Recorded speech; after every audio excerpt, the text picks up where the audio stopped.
23 या 24 सितंबर को रैप्चर होने वाला है। क्या आप तैयार हैं प्रभु यीशु के साथ स्वर्ग में उठा लिए जाने को, या फिर आप अभी भी अपने काम धंधों में बिजी हैं और आज से 48 दिनों के अंदर होने वाले इस स्पिरिचुअल इवेंट में छूट जाने वाले हैं क्योंकि आपने अभी तक इस मैसेज को नहीं सुना है और बस बिजी हैं अपनी सांसारिक लाइफ में। मत्ती अध्याय 24 उसका 37 से 39 कहता है, जैसे नूह के दिन में हुआ था वैसा ही मनुष्य के पुत्र के आने के समय होगा, क्योंकि जैसे जल प्रलय से पहले के दिनों में लोग खाते पीते और शादी ब्याह करते थे उस दिन तक जब तक नूह जहाज में ना चला गया और जब तक जल प्रलय आकर उन सब को वहां ना ले गया, वैसे ही मनुष्य के पुत्र का आना भी होगा। और पहला थिस्सलुनीके अध्याय 5 उसका 2 से 3, तुम आप ही भली भांति जानते हो कि प्रभु का दिन रात के चोर की नाई आने वाला है। जब लोग कहेंगे शांति और सुरक्षा है तो उन पर एकाएक विनाश आ पड़ेगा और वे किसी रीति से ना बचेंगे।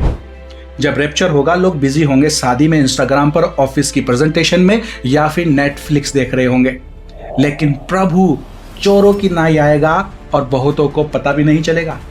आज आपको बताया जा रहा है कि 48 दिन के बाद रैप्चर हो जाएगा, पर आप तो बिजी हैं।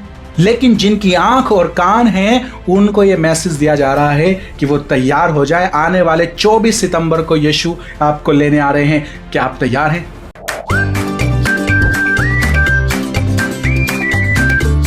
WTL जो कि एक इंडिपेंडेंट मसीह मीडिया है जहां पर आप मसीह न्यूज, बाइबल सवाल जवाब और संडे सर्विस से जुड़ सकते हैं।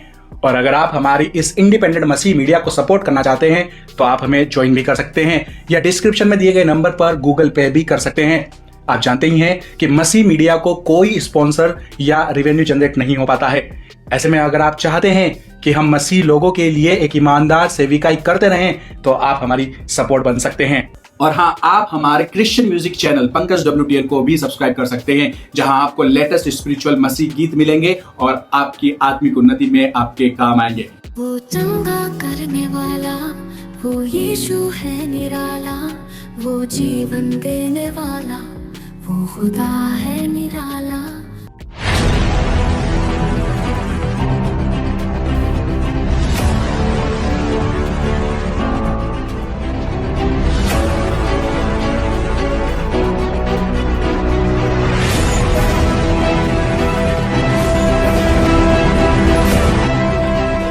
जी हाँ दोस्तों, इस समय क्रिश्चियंस लोगों में और चर्च में ये न्यूज़ वायरल चल रही है कि आने वाली 24 सितंबर को रैप्चर हो सकता है और हर एक मसीह विश्वासी को तैयार रहना चाहिए।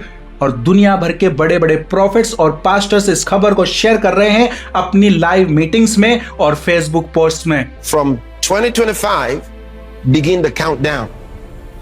Start expecting him.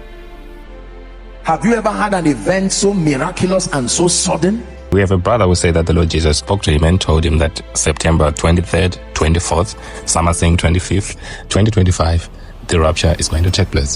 तो क्या सच में ऐसा कुछ होने वाला है? क्योंकि बाइबल में भी ऐसा ही कुछ लिखा हुआ है। पहला थिस्सलुनीके अध्याय 4 उसका 16 से 17 में, क्योंकि प्रभु आप ही स्वर्ग से उतरेगा, उस समय ललकार और प्रधान दूत का शब्द सुनाई देगा और परमेश्वर की तुरही फूंकी जाएगी और जो मसीह में मरे हैं वे पहले जी उठेंगे। तब हम जो जीवित और बचे रहेंगे उनके साथ बादलों पर उठा लिए जाएंगे कि हवा में प्रभु से मिलें और इस रीति से हम सदा प्रभु के साथ रहेंगे। और इस साल यहूदी लोग सब मिलकर दुनिया के हर एक कोने से जहां जहां भी वे रहते हैं 24 या 23 सितंबर को अपने अपने घरों से तुरही फूंकने वाले हैं।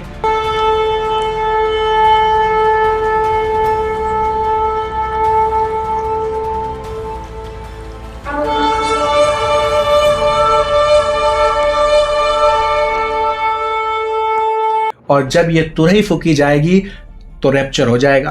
तो जल्दी ही आपको तैयार हो जाना चाहिए। ओके, ये न्यूज़ फेसबुक, टिकटॉक, इंस्टाग्राम पर वायरल की जा रही है। क्यों? क्योंकि 23 से 29 सितंबर के बीच में आता है रोश हशाना या ट्रम्पेट्स का पर्व भी से कहते हैं, जिसमें सभी यहूदी मिलकर हर साल इस दिन तुरही फूंकते हैं।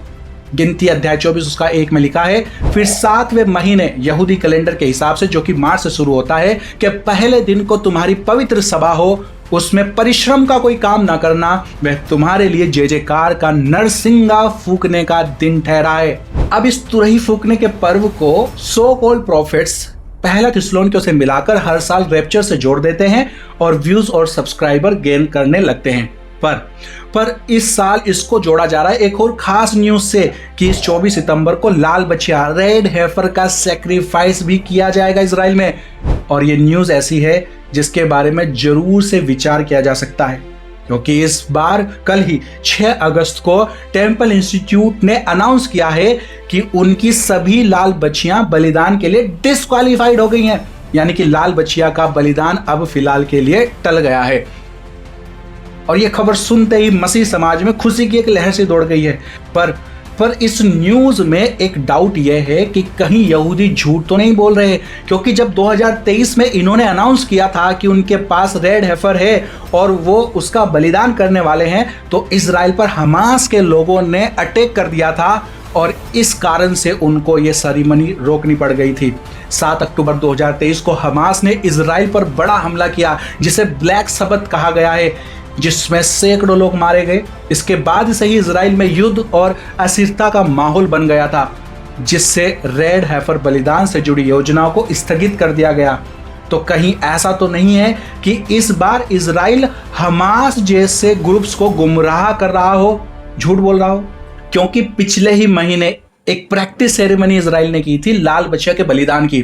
जुलाई 25 में टेम्पल इंस्टीट्यूट ऑफ इजराइल के कुछ यहूदी धार्मिक नेताओं ने एक practice ceremony, mock sacrifice ceremony आयोजित की, जो पूरी तरह लाल बछिया रेड हेफर के बलिदान की तैयारी थी। पर्दे के पीछे कुछ तो बड़ा चल रहा है। तो क्या 24 सितंबर को ये लाल बछिया का बलिदान भी करने वाले हैं और उस समय रैप्चर की संभावना बन सकती है पहला थिस्सलुनीकियों के अकॉर्डिंग? देखो, दोनों बातों को मिलाकर जो ये न्यूज फैलाई जा रही है, ये फैलाई जा रही है उन मिनिस्ट्रीज और ग्रुप्स के द्वारा जो प्री ट्रिब्यूलेशन रैप्चर पर बिलीव करते हैं कि एंटी क्राइस्ट के आने से पहले रैप्चर हो जाएगा। वो ऐसा क्यों बिलीव करते हैं? वो जो रोकने वाला है, यानी कि पवित्र आत्मा, वो हटा दिया जाएगा और फिर एंटी क्राइस्ट आएगा, क्योंकि पवित्र आत्मा ही है जो एंटी क्राइस्ट को आने से रोके हुए है। 2 थिस्सलुनीकियों अध्याय 2 उसका 6 से 7। और अब तुम उस वस्तु को जानते हो जो उसे रोक रही है कि वह अपने ही समय में प्रकट हो, क्योंकि अधर्म का भेद अब भी कार्य करता जाता है, पर अभी एक रोकने वाला है और जब तक वह दूर ना हो जाए वह रोके रहेगा। और पवित्र आत्मा है विश्वासियों के पास। तो पवित्र आत्मा तभी हट सकता है जब विश्वासी हट जाए, यानी कि रैप्चर हो जाए। रैप्चर के बाद दुनिया में वो रोकने वाला नहीं होगा, मतलब कि हॉली स्पिरिट नहीं होगा, तभी एंटी क्राइस्ट आएगा दुनिया के सामने। तो प्री ट्रिब्यूलेशन रैप्चर मानने वाले इस बार 24 सितंबर की बात को सीरियस ले रहे हैं। तो क्या आपको भी सीरियस लेना चाहिए?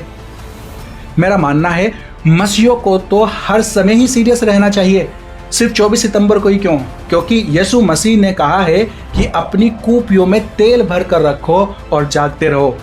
तेल आत्मा का प्रतीक है, यानी तैयारी, पवित्रता, आत्मिक सतर्कता, पश्चाताप और परमेश्वर से जुड़ाव, यानी हर दिन हर घड़ी हम यीशु के आगमन के लिए तैयार रहें। अब बात करते हैं कि 24 सितंबर क्यों रैप्चर का दिन नहीं हो सकता। क्योंकि मैं पर्सनली ये बिलीव करता हूं कि रैप्चर होगा मिड ऑफ ट्रिब्यूलेशन में, यानी महाक्लेश के बीच में कहीं जाकर, जब मसीह विश्वासियों की परीक्षा और परख होगी। एंटी क्राइस्ट के समय में भी कलीसिया और मसीह लोग होंगे यहाँ पर, क्योंकि प्रकाशित वाक्य 20 उसके 4 में लिखा है, फिर मैंने सिंहासन देखे और उन पर लोग बैठ गए और उनको न्याय करने का अधिकार दिया गया, और उनकी आत्माओं को भी देखा जिनके सिर यीशु की गवाही देने और परमेश्वर के वचन के कारण काटे गए थे, और जिन्होंने ना उस पशु की और ना उसकी मूरत की पूजा की थी और ना उसकी छाप अपने माथे और हाथों पर ली थी। वे जीवित होकर मसीह के साथ 1000 वर्ष तक राज्य करते रहे। तो अगर कलीसिया एंटी क्राइस्ट के आने से पहले उठा ली गई, तो उस एंटी क्राइस्ट की छाप लेने से कौन लोग मना करेंगे? और कौन लोग उस एंटी क्राइस्ट की पूजा करने से मना करेंगे? क्योंकि मसीहों के अलावा तो सभी लोग उस एंटी क्राइस्ट की बात मान लेंगे। और अगर एंटी क्राइस्ट के आने से पहले ही कलीसिया उठा लिया गया, तो फिर मसीहों की परीक्षा कैसे होगी? उस एंटी क्राइस्ट के आने से पहले तो सबको राशन पानी आराम से मिलता रहेगा। असली परीक्षा तो तब होगी ना जब आपको बिना 6 की छाप के ना खाना मिलेगा ना पानी, और बहुत से लोग मजबूरी में टूट कर मसीह का इनकार करेंगे। लेकिन केवल ईमानदार ही मसीह के लिए अपनी गर्दन कटवाएगा, पर उस पशु की छाप ना लेगा।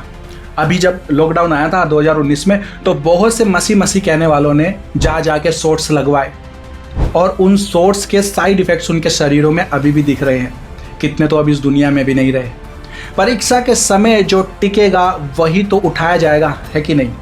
पूरी बाइबल उठा के पढ़ लो। परमेश्वर का तरीका यही है, वो पहले कसौटी पर कसता है, उसके बाद उठाता है, चाहे वो यूसुफ हो या फिर अय्यूब। रही बात रोकने वाले, हटा देने के बाद एंटी क्राइस्ट आएगा, तो हाँ ये सच है, पवित्र आत्मा को पहले हटाया जाएगा दुनिया से, फिर उसके बाद एंटी क्राइस्ट आएगा। पर कलीसिया कुछ समय के लिए बिना पवित्र आत्मा के लिए छोड़ा जाएगा ताकि मसीहों को परखा जा सके।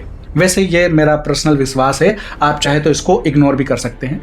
दानियल अध्याय 12 उसके 10 से 12 में लिखा है, बहुत लोग तो अपने अपने को निर्मल और उजले करेंगे और स्वच्छ हो जाएंगे, परंतु दुष्ट लोग दुष्टता ही करते रहेंगे, और दुष्टों में से कोई ये बातें ना समझेगा, परंतु जो बुद्धिमान है वे ही समझेंगे।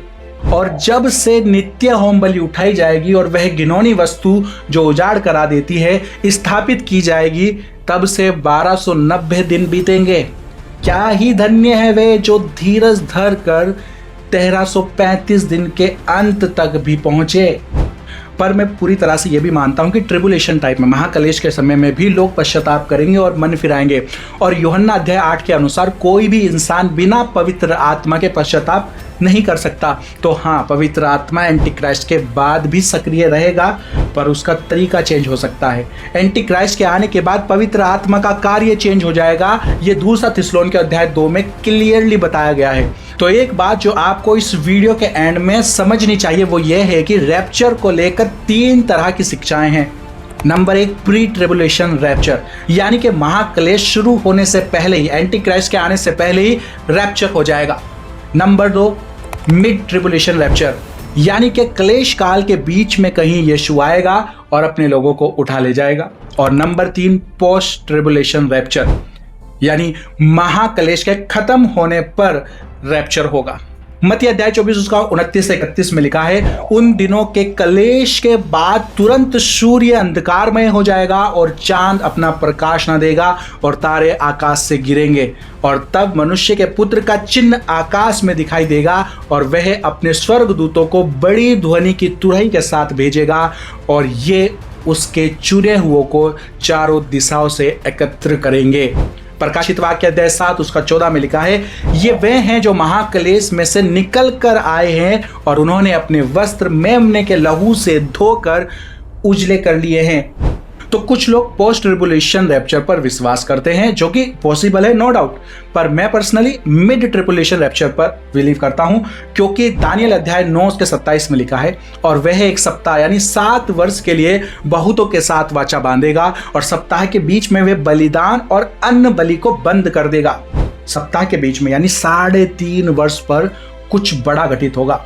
दूसरा रीजन यह है कि ट्रिबुलेशन के एंड में 4 दूत भेजे जाएंगे जो बहुत भयानक कष्ट दुनिया के लोगों को देंगे। इस बारे में आप ये वीडियोस देख सकते हैं। और उस समय कलीसिया दुनिया में नहीं होगी, तो पोस्ट ट्रिबुलेशन रैप्चर हुआ तो कलीसिया को उन समयों में से, भयानक समयों में से गुजरना पड़ेगा। खैर, मेरा विश्वास यह है कि प्री ट्रिबुलेशन रैप्चर एक शैतानी शिक्षा है, ताकि एंटी क्राइस्ट के दुनिया के सामने आते ही प्री ट्रिबुलेशन रैप्चर पर बिलीव करने वाले विश्वास से भटक जाएं और परीक्षा में जा पड़े। और मिड और पोस्ट ट्रिबुलेशन रैप्चर के लिए हमें तैयार रहना चाहिए और परीक्षा से बचने के लिए प्रार्थना करनी चाहिए। आपका इस बारे में क्या विचार है, हमें कमेंट में बताइए। वीडियो अच्छी लगी तो इसे लाइक और शेयर जरूर से करें, चैनल को सब्सक्राइब करना ना भूलें। चलिए फिर मिलते हैं हमारी नेक्स्ट वीडियो में, तब तक के लिए thank you. May God bless you and your family. Stay tuned, stay blessed. एक और बात जो मैं आपके साथ शेयर करना चाहता हूं कि हमारे जैसे चैनल्स पर YouTube एड्स का रिवेन्यू लिमिटेड कर देता है, मतलब कि एड से कोई भी खास इनकम नहीं होती है, इतनी भी नहीं कि एक्सपेंसेस भी निकाले जा सकें, और स्पॉन्सर्स हम जैसे चैनल्स को मिलते नहीं हैं। तो अगर आप चाहते हैं कि हम इसी तरह से वीडियोस को रेगुलर बना सकें और अपनी इस सेविकाई को ईमानदारी से कर पाएं, तो हमें आप मसीह भाई बहनों की सपोर्ट की ज़रूरत है। अगर आप हमारे इस इंडिपेंडेंट मसीह मीडिया को सपोर्ट करना चाहते हैं तो आप हमें ज्वाइन भी कर सकते हैं या डिस्क्रिप्शन में दिए गए नंबर पर गूगल पे भी कर सकते हैं। Thank you, may God bless you and your family. तो चलिए फिर मिलते हैं हमारी नेक्स्ट वीडियो में। Stay tune, stay blessed.